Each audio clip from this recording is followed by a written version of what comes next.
Ceux qui sont là, qui n'ont pas pays civilisé, modernisé, les occidentaux, va retirer l'unité. Il ne peut pas être appelé un honorable. Un honorable ne peut pas se comporter comme ça. Molière a causé la Guimaka et que Makambozala qui bombouti. C'est ainsi qu'à Benga qui est en plein plateau pour ça nini a recadrer Makam. Mais yo qu'est-ce que Molière a dit que fin na maman na ya fini ba insanité. C'est ainsi que awa nazolo ba FCC aza 11. Il y a classe politique na biso congolaise. HB Monde Foti. On t'a donné mbongo ya ba agent nyonso. Gouvernement congolais et puis ça yo mbongo pour foutre ba agent. Mais juste HB Monde Foti, vous informez à chaud Ndé Makambo na biso avec le boss Iko HB, Bato Sate Poani. Allez, check.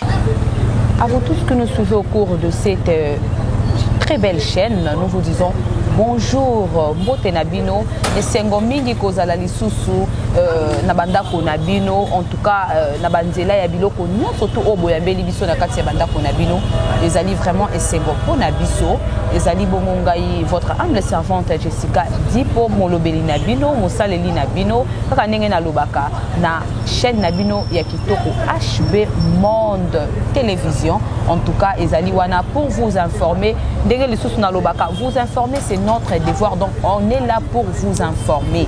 Tokola la polité, tokovanda kimiate, même sous la pluie, tokoya wana ponako informer bino.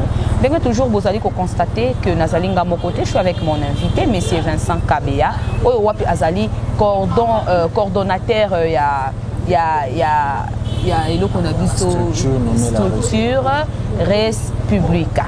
Maintenant, à expliquer biso sur quoi Res Publica et zali nini et salaka nini na moi tango vous c'est juste pour l'explication. Bonjour monsieur Vincent Kabea. Bonjour maman journaliste. Comment allez-vous? Ça va par la grâce. Ça va. C'est quoi Res Publica? Merci beaucoup pour namutuna na yo ya lelo. En fait la Res Publica ndé toujours expliquer la conjugaison ya ba intelligence et de l'eau. Et ça, conjugaison, il y a une énergie scientifico-intellectuelle élevée. Où il y a tout autour, il y a vision politique, il y a chef de l'État. Res Publica, il y a un but, un objectif, à savoir, le but, il y a un objectif, il y a mais faute de temps, il y a compressé en deux éléments. Donc, il y a un but, élément manquant, objectif, élément manquant. Bit na biso eza ko soutenir ba effort to ba action politique ya chef de l'État. Et objectif na biso eza pour défendre le pays dans la scène nationale comme internationale. C'est ça la Res Publica globalement.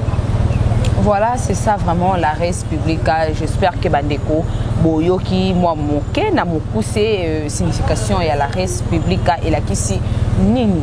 Le lot juste vous signaler que non tozali wana posé bao bayebi ngai que Jessica dit pozalaka un peu chose na koloba loba lelo tozali calmement na monsieur Vincent Kabea tozo solo là vraiment makambo o ezali iwapi yamboka kaka ndenge tolobaka toujours sur le plan politique monsieur Vincent Kabea.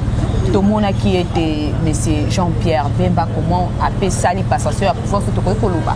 Donc a eu pouvoir appeler ça monsieur Muzito, oui Adolphe Muzito. Donc Yende a commis Sikoyo Mokonzi. Pourquoi passation à pouvoir on a appelé ça kaka na monsieur Muzito? Bon, à vrai dire selon le respect, il y a déontologie journalistique. Répondre. En réalité, je ne peux pas gaspiller mon énergie aussi bénéfique dans une coquille vide, le rôle à Lamuka. Parce que Lamuka est un conglomérat des aventuriers. Dans Lamuka, on a seigneur de la guerre, voleur, falsificateur de documents, Jida Iscariote, donc une coquille vide, le rôle à Lamuka, na coquille penza kolobela, mais par respect. Il y a question opposée selon l'organisation na bango basala 100 jours. Il y a gestion, il y a la mouka après passer relais et quoi kota mutu mususu et tout constater que ba komaki ko bendana Mbemba tellement azalaka lokoso ya pouvoir makasi. Non, monsieur Vincent, s'il vous plaît. Lokoso par rapport à quoi? Mais c'est ça que je suis en train de dire. Nous sommes dit que Mbemba azalaka ni lokoso ya pouvoir. Mbemba abimaki président na mboka na biso na 2006 akenda ateka mboka. Kabila pesa mbongo a cédé na présidence. Mbemba a toujours été égoïste. Mbemba a toujours été un cupide. Mbemba soko pesi loko pour azong selo loko wana beaucoup bendana. Tout le monde a qui a ba réseaux sociaux na ba télévision. Quand il y a Fayulu na quand Mbemba ba comment ko bendana. Ba comment ko bendana parce que Mbemba comment ko boya ko céder n'est-ce pas bateau de commandement. Et ce qui est grave encore, bateau de commandement wa céder dans a céder on pas na yi. Et tikala jamais ko salama. Donc abengisi muzitu pa na ye. Oui, ezalaki na kati ya ndako. Oui, ezalaki na kati ya ndako na ye, abengisi muzitu pa na ye, asali nidi a cédé bateau de commandement. Et tozolinga toloba boye na peuple congolais. Il n'y a rien de nouveau na kati ya Lamuka. Et loko moko ta malonga ekobima na Lamuka parce que Lamuka wana eza fruit de to continuer koloba ngo eza fruit. Il y a mes gestion totoloba fruit. Il y a nazon expression moko appropriée et ça fruit à trahison. Question vraiment ezalaki mingi monsieur Vincent Kabea. Pourquoi pas appeler ça qui pouvoir wana batika ki yango pas toujours na monsieur Fayoum ba préféré monsieur Bemba a préféré appeler ça yango na monsieur Adolphe Messi. C'est ce que j'étais en train de dire. Donc si organisation na bango compréhension moko kota ki entre. Non, et compréhension il y a qui après. Na organisation na bango ezalaka ndenge nini. Au monde de Fayulu azwaki gestion ya Lamuka. Après 100 jours, n'est-ce pas, apesi relais pas mususu. Après 100 jours, apesi nani Moïse Katumba zwaki, aseda qui ont pas Jean-Pierre Mbemba. Et Jean-Pierre Mbemba pendant 100 jours a géré Lamuka, apesi on sou pas mususu. Et tout est tombé selon organisation na bango machiavélique contre la République. Fallait pas appeler ça un Mouzitou. C'est ainsi que à part ça qui relève pas Mouzitou. Voilà en quelques mots si je peux répondre à votre question. Donc si je comprends bien, la Mouka est Panzana. Non, la Mouka est Panzana. La Mouka c'est une. Il y a la bande pour expliquer. La Mouka c'est une coquille vide. La Mouka est un fruit à trahison et à peuple congolais ou Salama à Genève. Non, mais tout le monde a commenté ce que la Mouka est sala plein. La Mouka balingango, la Mouka sala buzz même na internet. Non, la Mouka est sala plein dans sens d'une. Parce que partout il y avait Martin Fayulu. C'est ce que je suis en train de dire. Peuple congolais a bandaki koyebate que la Mouka ils ont travaillé contre la République. Et peuple congolais pour comprendre en retard que la Mouka ils ont travaillé contre la République. Derrière la Mouka ils sont impérialiste, capitaliste, communiste. Au bazo bomamboka na biso, au ba amplifia guerre. Il y a 21 ans à la partie orientale nationale est. Bangonde baza derrière la Mouka. Et peuple congolais petit à petit commence à comprendre les vrais masques de la Mouka. C'est ainsi que Nazolo Bakina la Mouka adhésion populaire les a soutenus. Batikali coquille vide. Dans le lot on a bon salama. Wana eza ONG. Mais c'est Vincent Kabea Théomoni Mboula, comment est-ce que Mboula est dérangé qui biso? Mboula est bêti 2 jours si je ne me trompe pas. Na 2 jours wana scandale. Donc tu as la banda pour mususuté, tu as la avenue mususuté. Maï 100 jours Isawapi 100 jours si les locaux ou non, moi je pense que 100 jours il y a chef de l'État ou à initier qui c'est une réalité, ils ont illusion. Mais le problème, il est ceci. Il faut que le peuple congolais a comprendre le Loromoko. C'est lui qui gère la ville, la capitale, Yamboka Oyo, et ça, Gentini Ngobila. Le chef de l'État a payé ça qui mbongo pas à Gentini Ngobila pour s'occuper de la ville, province à Kinshasa. Et Gentini Ngobila qui a une idéologie na yo. Ça qui est mbongo combien? Ça qui est mbongo maman, il y a pas lieu à expliquer mais ça qui est mbongo ebelé. Ce que Gentini Ngobila se permettre ya repayer ça, ba bourgmestre c'est $10 000 donc $20 000, c'est-à-dire à qui au-delà de ça. Le président de la République a payé ça qui est mbongo pour na abongisa a assainir ville à Kinshasa. A créé bakanivo Gentini Ngobila a kutana kina ba miyibi na ba bourgmestre. Mais maï wana otozo mona na banzela na ba avenue ba maï ti côté les bateaux ça ba manque ya caniveau et ça parce que ba caniveau ça ya kotonda. Voilà maman, ba caniveau d'abord est commis ba caniveau moko vieille. Ba caniveau wana eza plus de 18 ans. Ba caniveau mususu eza na époque ya ba colon. Ou soit na époque ya Mobutu. O Mobutu asalaki atikaki. Muza yaki asalaki no morote. na 18 ans Kabila passe ali no moroté et ba caniveau ya bongo ce qui va créer ba caniveau mususuke ce qui va tirer en côté d'abord et vous créez toujours ba inondation c'est ainsi que na bande koloba tout à l'heure que Gentini Ngobila zwa ki mbongo pour na ko assainir ville ya Kinshasa avec son fameux Kin Bopeto mbongo oyo chef de l'état a pesa ki Gentini Ngobila na mbungu muyibi ya mbungu til lelo to moni eloko moko te mama auto souligner le mamo très important 2 jours successifs mou le beti total la bilan ya ba mort total la ba érosion ba pont ko buka ba famille belé ba famille belé ba perdre ba être moko cher et lelo tozolo ba oyo bazo héberger ba famille mususu na terrain o ba benga terrain limo centre ba tche ba famille moko wana provisoirement o bazalaki victime n'est-ce pas ya bakawana o mule betaki ba tche bango na pont ya na nini na terrain ya limo centre provisoirement balukeli bango ba installation sanitaire aux portable pour ba banda ko se soulager tout ça mbungu na ndeko na Gentini Ngobila bazo sala elo mais est-ce que UDPS est-ce que vous allez pour monater ou soit bazali pour monater ba réalité au non surtout comme la congolais pour na ko bima passe ba côté mususu bazo le kawana il faut qu'on même côté mususu donc et autres je sais pas moi boîte pour na mutu aleka solution ko kolukia quand même peuple congolais solution te pour na likambo o etali nzela. Merci beaucoup pour la question, maman. Le chef de l'État a déjà pallié à ça.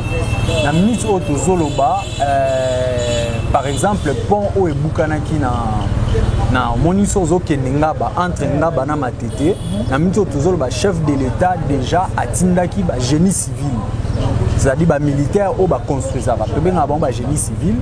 A tindaki génie civil na minute au Tozoloba au pont les autongo déjà. Et na minute au pe Tozoloba érosion au Salamaki à côté à Livulu. Le génie civil bazo bomi sa place wana. Donc le chef de l'État a pallié qui déjà na problème wana. Et on tozo na to temporiser balembal tek nyonso. Base à la calme, le chef de l'État pallie déjà à ça parce que tout le monde a déjà misala et salama sous les auspices du chef de l'État. Mais tu dois insister et ce n'est pas le chef de l'État qui est le gestionnaire de la ville-province de Kinshasa. C'est qui? C'est Gentini Ngobila et Mbongo. Je ne vois pas pourquoi. Mais c'est Gentini Ngobila pour azouapé autorisation à Kosa et Loko Mokobo. Il faut accès ou t'es pas le président de la République? Pas du tout, pas du tout, pas du tout. Il est le gouverneur de la ville-province de Kinshasa, la capitale. N'est-ce pas? Il a les prérogatives au chef de l'État Pessaye pour gérer, pour coordonner, à superviser misala nyonso ya ville province ya Kinshasa. Permission ni na osema. Parce que le chef de l'État peut s'agir d'un logiciel, appeler ba matériel. Juste accord. Non, accord à nini maman. Mais c'est Vincent Tomoni, comment est-ce qu'un paiement est tomboki na kati ya mboka? Bato bazo futa mate. Tomoni seni 8 mois impayé. Jour wana ba bandaki kolela tout et tout ba marché 8 mois seni 8 mois bisika no basina surtout ba yebi ke seni mbongo ezalaka. Mais seni 8 mois impayé bato mususu ba entreprise mususu bazali kolela. O bazali ba fonctionnaire ya l'État. Bientôt ba fête, ba parents ba ko fêter ndenge nini. Mabota ekobika ndenge nini. D'abord likambo ya paiement wana euti wapi parce que ce que tu l'as dit ata na nzela ya Biblia Biblia elobi na biso ete l'homme mangera la sueur de son front. Mais comment est-ce que ma papa de ça la polo bazala ba impayé? Est-ce que le Cambouane est normal, mais c'est Vincent Kabila? Toujours condamné Elokwana avec la dernière énergie parce que nous ne pouvons pas permettre les sujets congolais ou à Salam Salana en bon uniforme pour Azoua gain de cause na fin de l'année et que Azala impayé pendant 2 mois, 3 mois, 4 mois. Nous nous posons la question de savoir tant que Bazo Fouté Wanate à vivre Nengeni Nabana à cause de la papa il y a 5, 6, 7 enfants. C'est ce qu'on va foutre. C'est ainsi que nous avons une fonction publique, dans un établissement public, c'est ainsi que nous avons corrompre à cause de un paiement. Nous avons touché 2 éléments. Nous avons touché les fonctionnaires de l'État, nous avons touché les Batouassini, nous avons touché les Yonanga. Mais s'il vous plaît, M. Vincent, quand même avec beaucoup de respect, c'est quand même c'est un homme politique. Ce n'est pas un homme politique, il est apolitique. À la société civile, il y a politique, c'est pas un politique. En fait, c'est un responsable. Oui, c'est un responsable, il n'a manqué de respect. Il n'a manqué de respect. L'ingala toloba yoti. Pas du tout, maman. Ndenge zokende nanga, monsieur nanga, yo, ba pesa ombongo. Pour fouta ba agent wana nyonso, to yebi yo nanga. Otonga banda kwa ibota lokwa mayemo na mbongo ya seni. Outi ko somba concession moko boy kuna pa côté ya Bandundu. Vous avez des preuves? J'ai des preuves. Nazana ba camarades au ba travailler na seni. Au bazo travailler ti na seni. Nazana tous les informations makambezo le kana seni madame. Vous croyez que ba camarades wana zo sa na seni ba koloba bolamu ya mécénat? Ce sont les mêmes personnes au tolo ba bango nem ba marchaki. Bangondo omonaki ba marchaki wana ils sont impayés. Yango na tunyo question quand c'était ba koloba malamu ya mécénat. Mais madame, est-ce que mutu soki ba fouti mbongo na aya okosa pourquoi? Soki ba marchaki parce qu'ils sont impayés. Tozo senga na institution oyo seni. Oyo chapeauté par monsieur Nanga na staff na yo bo futa ba agent ya seni. Ba agent oyo ba mouya le maillot pour lelo seni ezala na quota oyo ezalelo. Pour fouta bango mbongo na bango yo nanga on t'a donné mbongo ya ba agent nyonso. Gouvernement congolais et pesa yo mbongo pour fouta ba agent. Mais jusqu'à qui na moment élection ezaki siko. Mais oui maman, na moment élection ba pesa ki mbongo nyonso pas fouta ba agent ya seni. Mais ce qui est drôle nous constatons que nanga fouta ba agent ya seni. Mais peut-être a fouta ki na ba konzi. Non, a fouta ba konzi ndeni maman. Tant ba pesi mbongo pona ba konzi. Bapesi directement également na ba serviteur on va servir sous les auspices ya seni. Comment on fout ba kondindo zoloba et a fout ba agent mususu. Mais ils ont quitté malembe. Non, c'est inconcevable, c'est inconcevable. Nanga na utaki kolanda nani porte-parole nani porte-parole comme les autres qui manga ya seni nani Kombo koyaka kayolo bali. Voilà, porte-parole ya seni na landa qui ça fait 2 semaines passées akenda ki kosololana ministre vice-ministre il y a finance l'excellence Mata que je salue en passant akenda kosololana pour ba binisa mbongo n'est-ce pas ba futa ba agent ya seni Mata excellence Mata binisa ki mbongo apesa ki nani porte-parole ya seni. Nous constatons Tissiko jusque-là, Bafoutika Bajan Sénité, Torolobanine.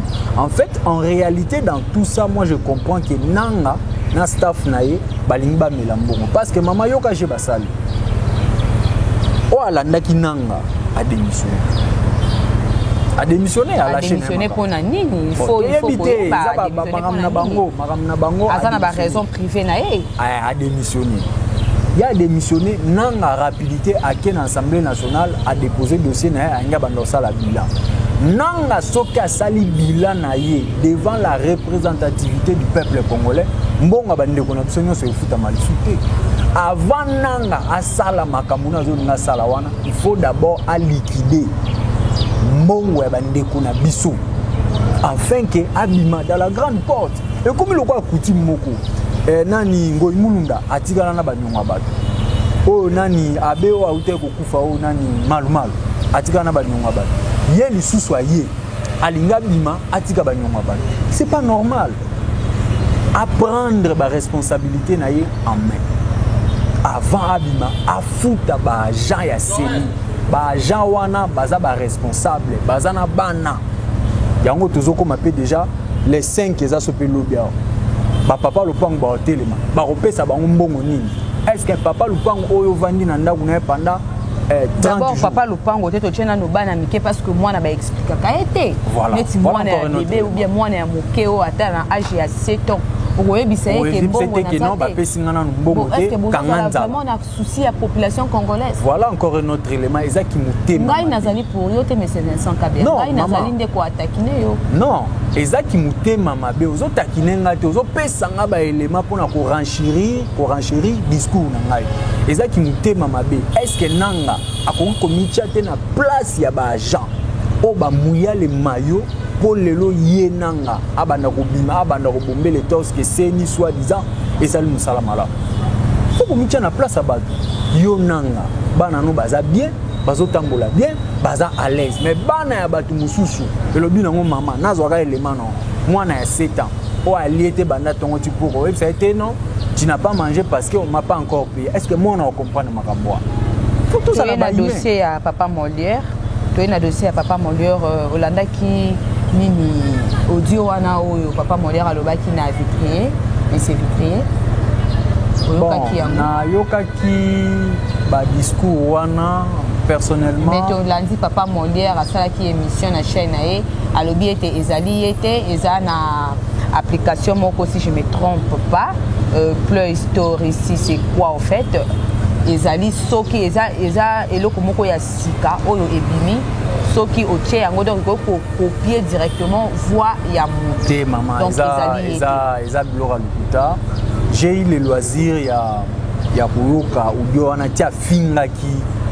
monsieur wana na yoka yango mais alobi eza voix na été il a montré des exemples ça c'est vraiment une honte pour na bateau tozobenga ba honorable papa Molière surtout zaki na pays moko zaki civilisé normalement il fallait démissionner na ba fonction na ba longolé humilité parlementaire parce que toza ba non civilisé non non na lobby classe politique il y a FCC baza non civilisé parce que ça me FCC classe politique il y a FCC baza non civilisé parce que maman nga landaki odiwana ce monsieur là il est naïe en fait ezalaki asalaye abando sala remarque par rapport ya makambu mais remarque yango pe pa monsieur Vitrier ko bandaka ngambala moko papa Molière yo monaki nga esika nga na bagarre de corps ya Franck Diongo babomaki c'est ce que je suis en train de dire non ezalaki bon mutuna mutaza na forme na ko sala remarque mais c'était une remarque et remarque dans quel sens non remarque dans le sens que il semblerait que mutuna bandaka ko ba Molière a kosela ki makambu et que makambu ezalaki bonguti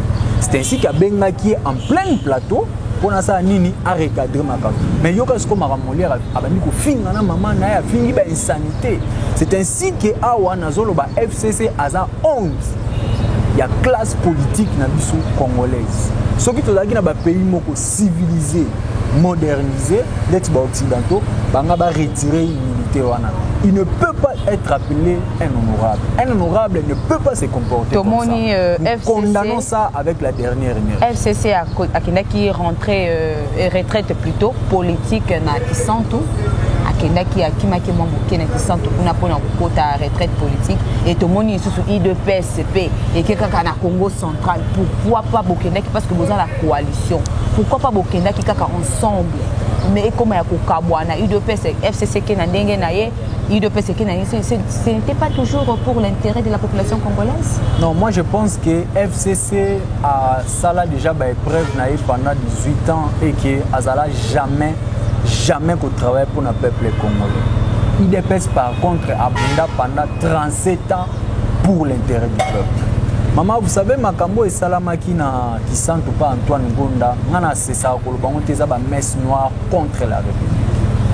Rien de bon et kotikala kobimaka na biloko baki santuana.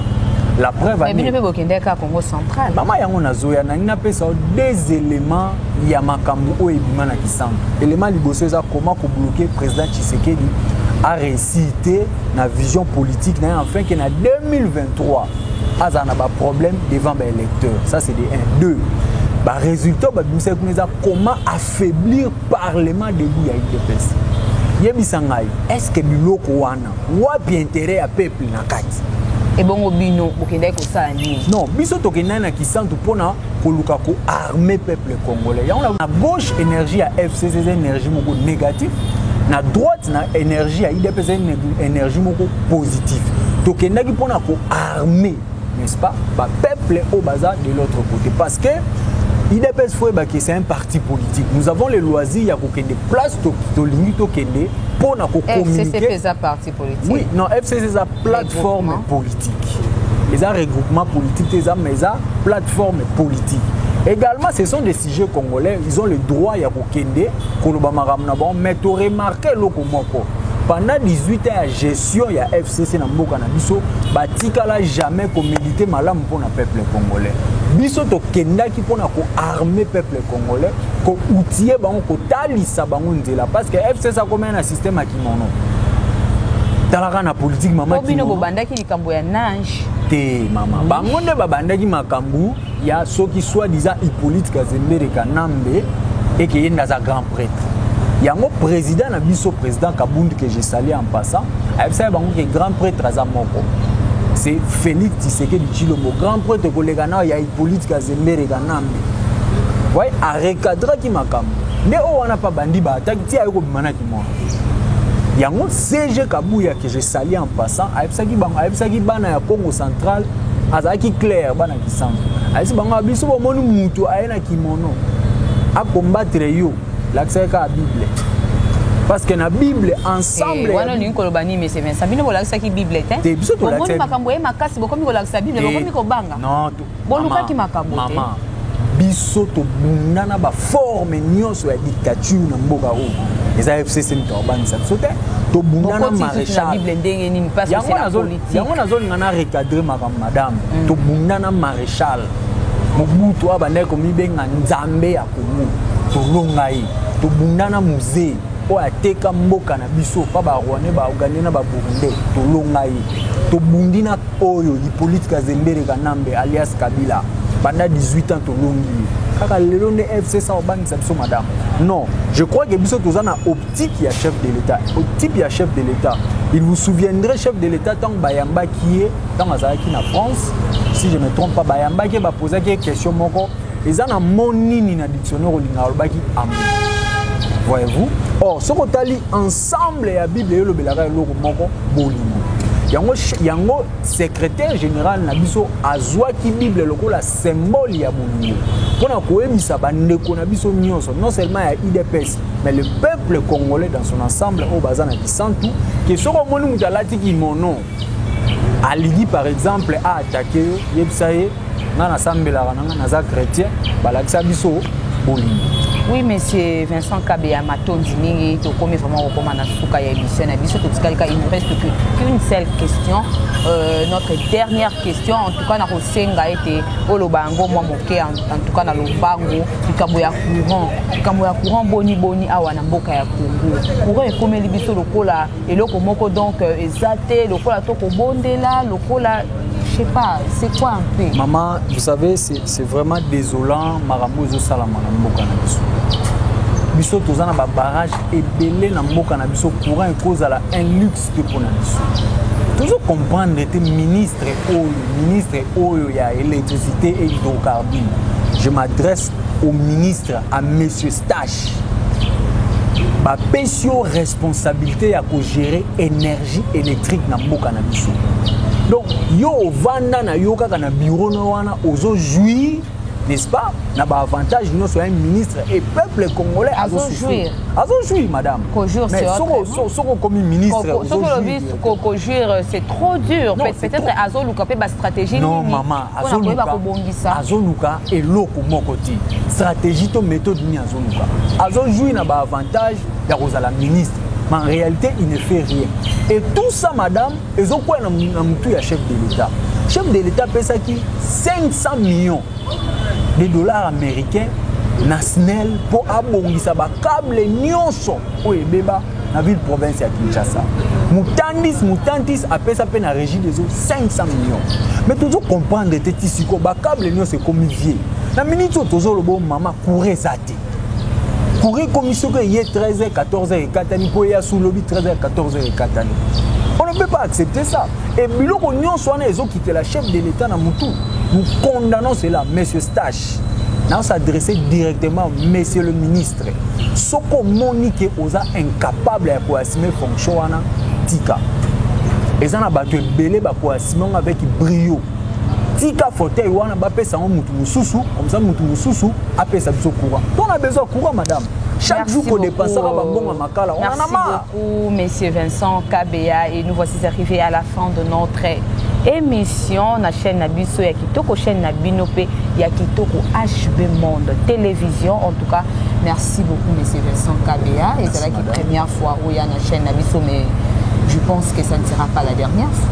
Nous sommes là, tout le monde toujours que tous les communicateurs et chef de l'État et tous on a pour nous manuela, makambo chef de l'État le bas qui pas bandeko va comprendre bien. Invitez-nous nous viendrons et nous allons communiquer. Et vous allez aussi profiter au sa numéro de téléphone. Merci madame, merci. Naba o nyonso o ba sepeli na lolenge biso to bandai ko lo bato na vision ya res publica ba ko benga biso na plus 243 947 37 91 plus 243 947 37 91 to na 82 45 78 776. Merci beaucoup. Invitez-moi mot de la fin na yo na 2 minutes, 1 minute seulement. Na sepeli mingi ndengo invité ngai madame. Je vous en prie. Et na sepeli na qualité il y a émission Oyo tout ça lilo. Et je sais que c'est le début du commencement. Et ezalambala suka to bengisa biso. Bengisa biso to ya potolo ba makambo. Merci beaucoup, merci Penayo Imac qui était derrière la caméra. Et pourquoi pas une équipe technique Mobimba, il y a HB Monde Télévision. Pourquoi pas amoureux tout, hein? Amoureux tout, il y a HB Monde Télévision. Et na copé notre boss, en tout cas, Balobi T. Matonzi mingi na yo, vraiment, Matonzi mingi na yo, le boss HB, hein? Papa na Anaël. En tout cas, merci Minginayo, merci Mingina Bandebonyo, surtout les Bota Mobimba. Ravi ya kozala na bandako na bino na ndenge boyamba kingai. Soki Nzambe azongite to mona ni bongo bala ya simame. Bo s'abonner massivement na chaîne na bino. Vous ne serez jamais déçus. Au revoir. Bye.